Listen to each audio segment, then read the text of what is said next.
Assalamualaikum warahmatullahi wabarakatuh. Hari ini materi pada mata kuliah Ilmu Keilmiahan Dasar adalah terkait perkembangan IPA. Seperti yang sudah dibahas sebelumnya, IPA itu berasal dari rasa ingin tahu manusia atau dari rasa ketidakpuasan manusia akan sebuah mitos. Kemudian terjadi proses berpikir, mereka mulai ingin tahu apakah mitos tersebut memang benar-benar suatu fakta atau suatu ilmu. Ada beberapa mitos yang sampai kini masih banyak beredar di masyarakat. Salah satunya yaitu terkait mitos-mitos yang ada pada pandemi COVID-19. Salah satunya yaitu mitosnya virus COVID-19 itu tidak bisa ditularkan di wilayah dengan iklim yang panas dan lembab. Nah, faktanya virus COVID-19 itu bisa ditularkan di wilayah dengan iklim yang panas dan lembab. Mitos lainnya adalah ketika kita mandi dengan air panas itu dapat mencegah penularan virus COVID-19. Namun faktanya bahwa mandi air panas tidak bisa mencegah penularan virus COVID-19 yang baru. Penemuan fakta tersebut tentunya setelah melewati sebuah proses penelitian. Mitos lainnya adalah adanya pendapat atau anggapan bahwa makan coklat, kacang, dan gorengan itu bisa menyebabkan jerawat.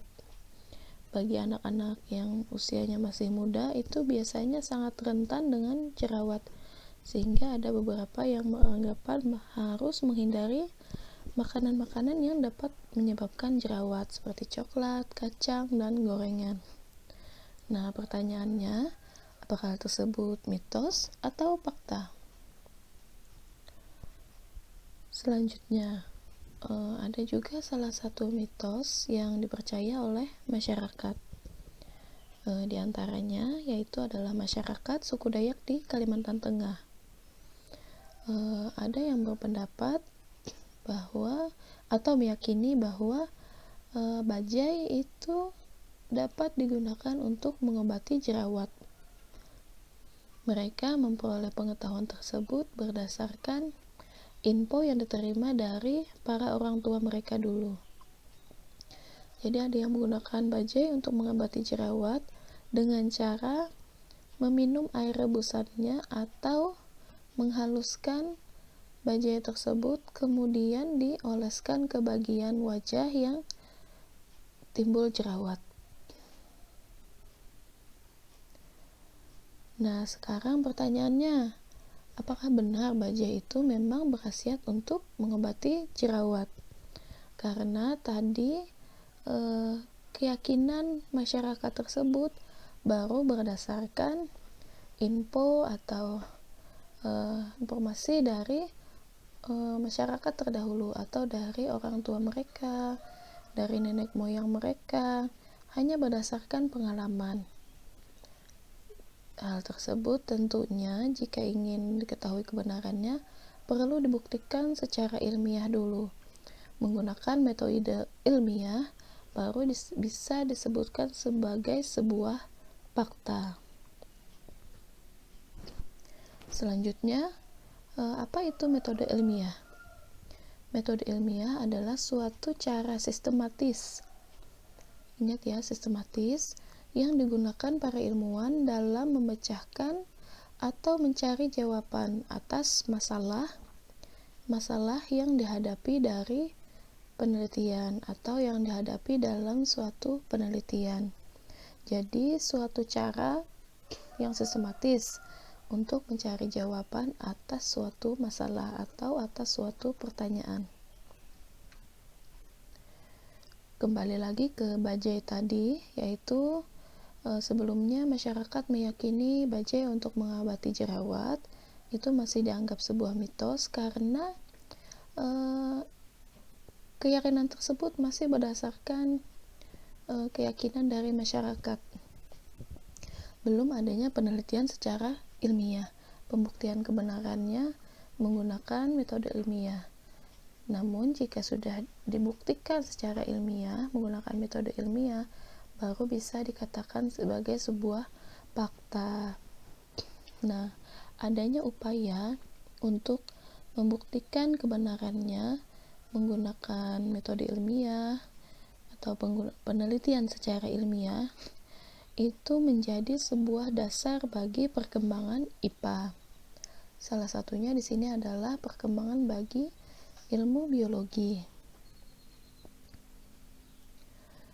Kemudian di sini lanjut lagi terkait pembuktian kebenaran secara ilmiah potensi bajai tadi. Di sini yaitu berdasarkan hasil penelitian yang sudah saya lakukan, penelitian disertasi. Kemarin saya ingin membuktikan apakah benar bajai tersebut memang berkhasiat sebagai obat jerawat. Jadi saya melakukan sebuah metode ilmiah ingin membuktikan, yaitu dengan uji in vitro dan uji in silico. Jadi metode ilmiah ini nanti ada macam-macam, salah satunya adalah uji in vitro dan uji in silico. Uji in vitro ini nanti ingin melihat pengaruhnya atau daya hambatnya terhadap bakteri Propionibacterium acnes, yaitu bakteri penyebab jerawat. Dan juga saya melakukan uji in silico, yaitu nanti saya ingin melihat senyawa yang berperan dalam mencegah jerawat. Senyawa tersebut adalah senyawa-senyawa yang terkandung pada ekstrak bajai. Nah, uji in silico ini nanti yang akan kita bahas lebih lanjut setelah materi bioteknologi. Selanjutnya, tadi terkait metode ilmiah, itu terdiri dari beberapa tahapan. Observasi awal, perumusan masalah, menyusun hipotesis, melakukan eksperimen dan kesimpulan. Kembali lagi ke contoh yang awal tadi terkait uji coba in vitro pada bajai. Di sini observasi awalnya adalah berupa observasi pengamatan terhadap fungsi atau potensi dari bajai.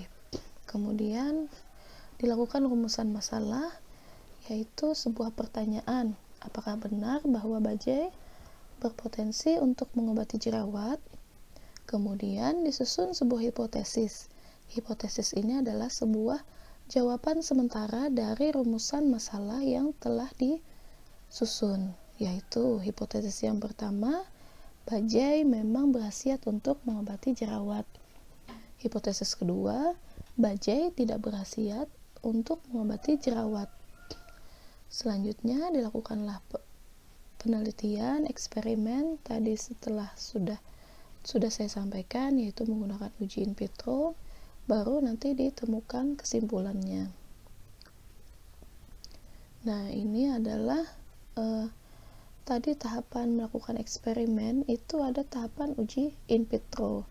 Jadi di sini ada tahapan-tahapan sistematis yang harus dilakukan untuk melakukan uji in vitro pada metode ilmiah.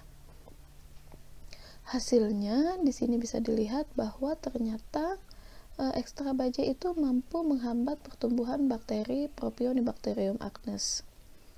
Terlihat dari zona bening yang ada di gambar, itu berarti bakterinya tidak bisa tumbuh pada media tersebut, yang berarti ekstrak tersebut mampu menghambat pertumbuhan mereka, bakteri tadi.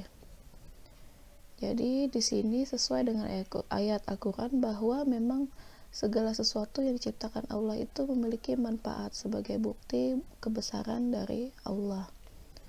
Itu saja yang dapat saya sampaikan terkait perkembangan IPA khususnya metode ilmiah. Semoga dapat dipahami dengan baik. Wassalamualaikum warahmatullahi wabarakatuh.